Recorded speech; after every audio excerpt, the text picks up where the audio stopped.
In a world where entertainment is viewed as mindless diversion, only good for momentary distraction, one podcast has taken a stand, thoughtfully engaging the art of our day, dissecting the narrative, and pointing the people back to the greatest storyteller of all.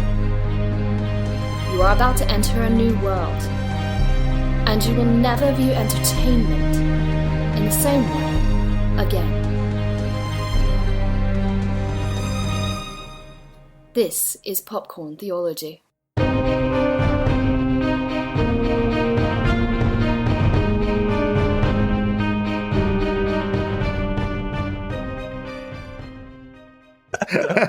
That's kind of that other side of the coin, though, right? In this conversation, we're talking about films. We're talking about the creator or things like Blade Runner. Yeah. There's always this idea of, and I think it ties maybe to what, Zach, you were talking about.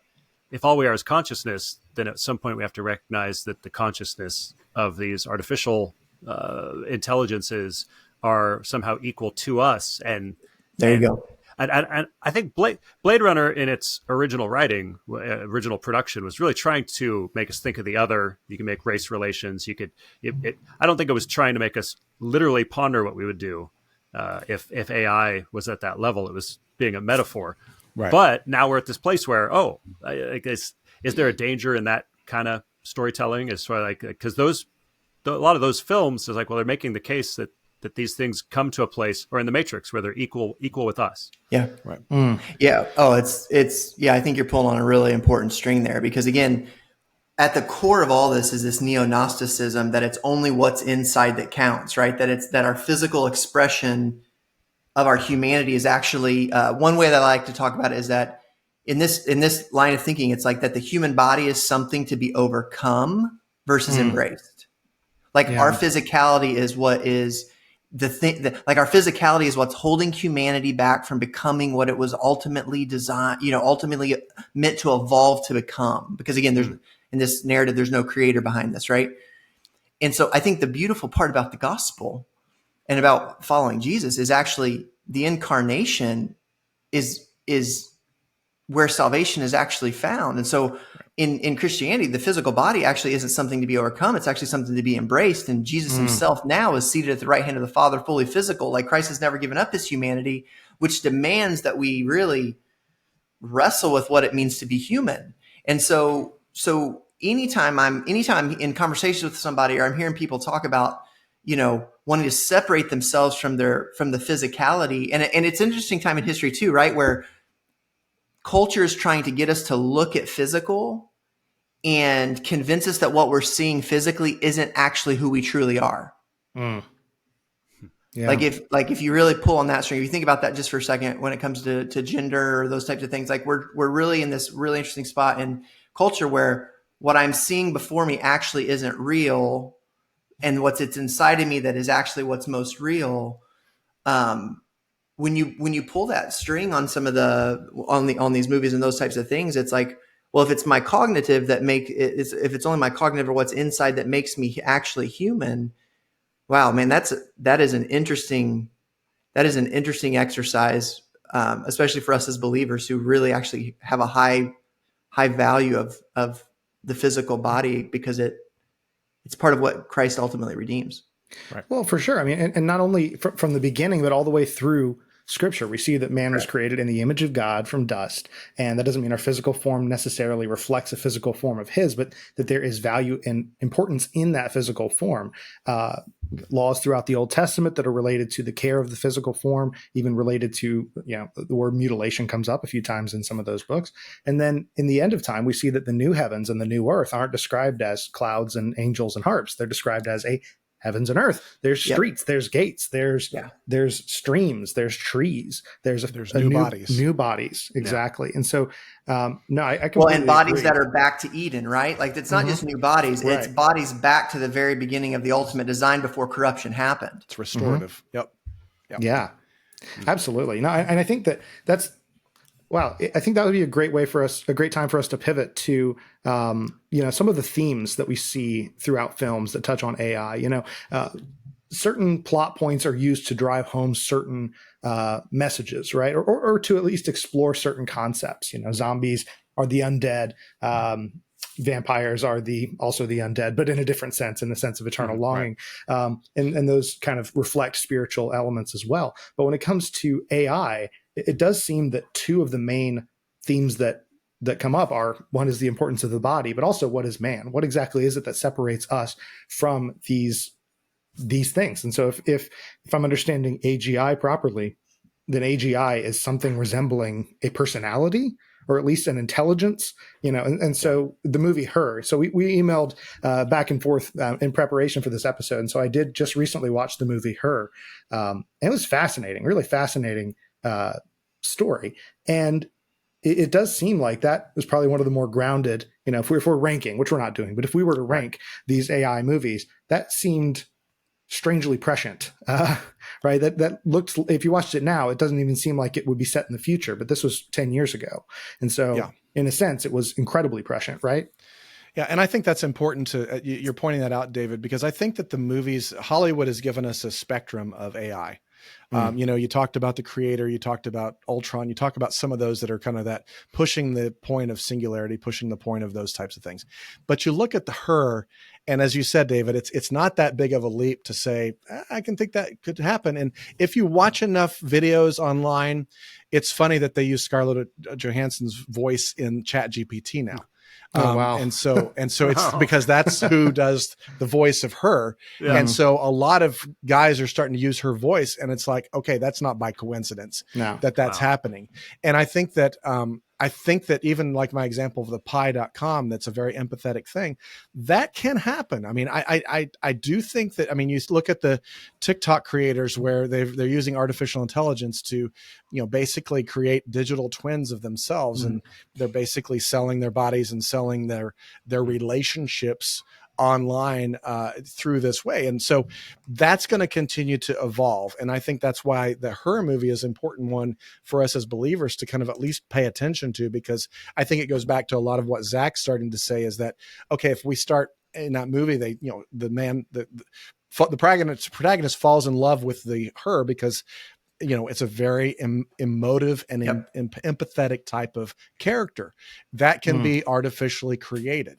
And so that's where it gets to be important to understand that there is a difference, there is a separation here. And so I think these movies, if you even think about all of the movies like WALL-E, the idea that you've got this robot that's basically serving humanity because humanity is just going to sit around and be toted around on little, totes because they've become overweight and fat and obese. And that they're just living for themselves. They're not exercising or anything. There's a whole range of these movies that are going to represent different aspects of our struggle to understand how to utilize AI going forward.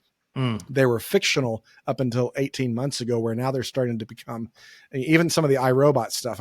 Take away all the iRobot, the elements of that movie, and you just look at the technology in iRobot, the self-driving cars, all the other things that are kind of the cool part of why I liked iRobot was, just being able to see all this cool technology and how that would change our lives. That's going to come quicker and sooner than an army of robots that take over. Totally. So we got to understand this on the perspective and the spectrum of what's actually going to happen and how it's going to come about. Well, and BMW just signed that big contract to get robots onto their assembly line, forget who the contract was with Bart. If you remember, probably with Boston Dynamics or something. Yeah. So it's like that's an example of just like one of those next steps of like. There's going to be robots that are building those cars, and they're not created for war, but they are created for industry. Assume you mean humanoid robots, not like the current machines. Correct. Yeah. Thank you. Yeah. Good clarification. Yeah. Not just like an arm, but like an actual.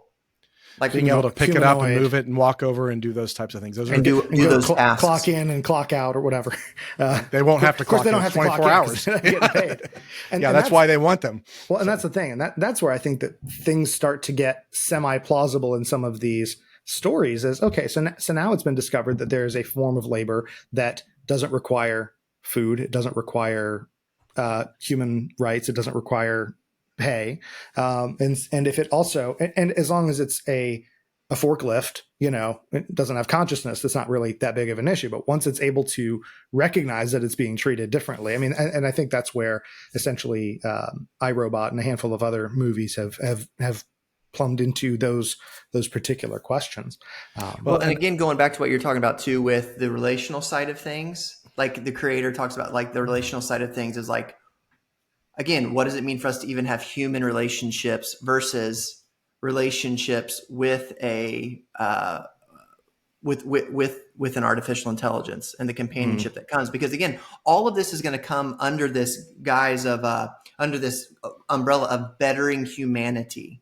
Like everything is under this umbrella of bettering humanity, bettering, like eliminating disease, eliminating so it's not going to, the way that these things are going to continue to come isn't under this like, okay, Terminator is going to happen. It's going to be, we're eliminating disease, we're eliminating death, we're eliminating like all the things that humanity's always tried to overcome. Let's again be good Bible scholars here. Like it's the exact same thing. Hey, did he really say you would die? Hey, did he really say you wouldn't be God? You know what I mean? So it's the same questions all over again. And that's where we just as believers have to be not fearful, but just aware. We got to be aware. I mean, Shadrach, Meshach, and Abednego learned to thrive in Babylon.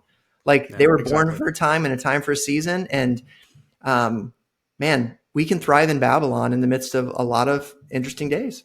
Well, and I think go ahead, David. I was torn James. reading to your point about her. I was just reading a New York Times article this morning talking about the AI companions that people are using for all sorts of variety of things. And obviously part of it tends toward the sexual. It's like, well, oh, great, of course. But then part of it was like, they've actually been helpful in talking out people with, suicidal ideation and other things too. It's like, well, man, if they literally have no human connection, like I would want that to help. Right.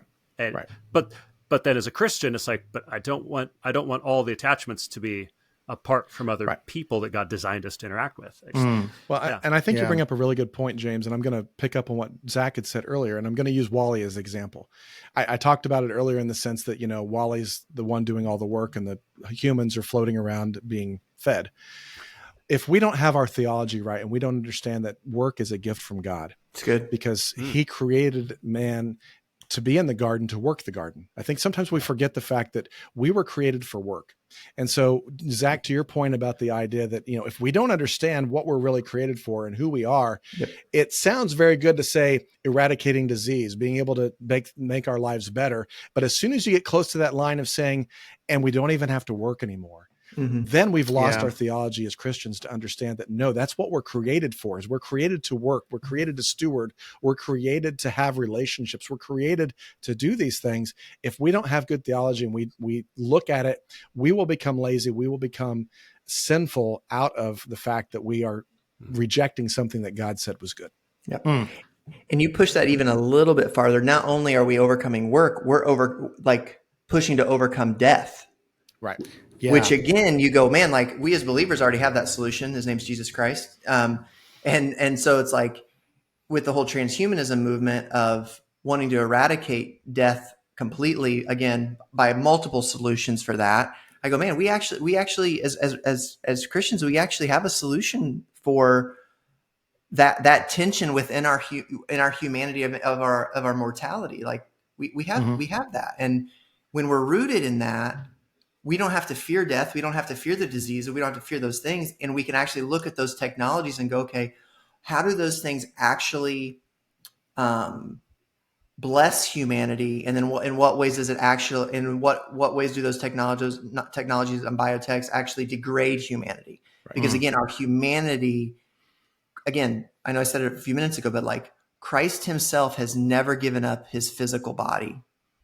Like Christ took on human form as a baby, lived a physical life, lived a perfect life, died a physical death, a physical resurrection, walked the earth for 40 days, ate with his friends, all those things, and physically ascended into heaven. And so the fact that Jesus Christ himself has never once given up his physicality, and his return will also be physical, there's something to be said, even when you go back all the way to Genesis 3, like there's something to be said innately that our human bodies have such value, not only because we're made in the image of God, but Christ himself is actually going to redeem the physicality of who we are to the original design. Absolutely. there's kind of a middle ground to that too. I mean, I think like some of the transhumanist stuff you're talking about, like there's even the movie Transcendence with Johnny Depp, where it's like it transcend the body. But I think probably more Christians are probably in the short term concerned about like what happens if it's the RoboCop scenario? Like how much of me is replaced, or brain or memories, when do I stop? When does a human stop being a human? And when are we human and when are we doesn't have a cyborg? soul anymore. Right. Yeah. How cyborg am I before I've lost the soul isn't there, and it's just a simulacrum that isn't that can act like me, but James has gone to the beyond, right? That's probably the question. Like what? Because medically, right? There could be a lot of things you could do. You could upgrade the brain, or even just practically, we don't need our smartphones anymore. It's plugged. We've got stuff in our heads and data. I like that. I'm guessing that's probably where a lot of Christians are more immediately going to be like, well, what's well, yeah, I mean, even with what Neuralink's doing right now, Neuralink just celebrated their 100 days of somebody having a BCI brain computer. And then there's about 50 people around the world right now that have those BCIs in their heads right now. And it's doing incredible things for people with different diseases and things like that. And, again, I am not anti those technologies. I think, but again, to Bart's point of just being rooted in identity, it's like we have to be rooted in our identity in Christ and be able to actually wrestle through those things as those things continue to advance. We just have to be able to wrestle with it.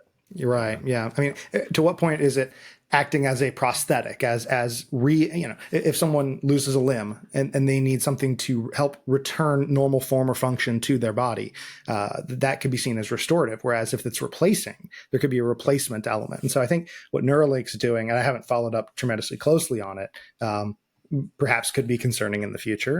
And if you watch a show like Black Mirror, I don't know if you guys have seen Black Mirror or not, but imagine the most one of the more tech pessimist shows. Then there's a particular episode, Black Museum. Actually, we covered that a number of years ago, and they essentially got into Neuralink territory, and it was a little ahead of it, quite a bit ahead of its time, actually. But yes, ultimately, if we're dealing with something that is attempting to replace the core and the essence of humanity as designed in God's image, then that's where we get into arguably some very dangerous theological waters. So fantastic. There's so much more that we could get into, and I want to encourage our followers and those, especially in our patron saints community, to continue these discussions, having these discussions in your church communities, wherever it is that you talk about film and entertainment. Bart and Zach, thank you guys so much for joining us. We'll include links to your ministries in organizations in the show notes. But yeah, thank you for giving us a bit of your time, and we should let everybody go. And so we'll wrap it up at this point. So everyone, as we always say, keep engaging film, entertainment, and for that matter, artificial intelligence from a godly worldview. And remember that you are not a mindless consumer.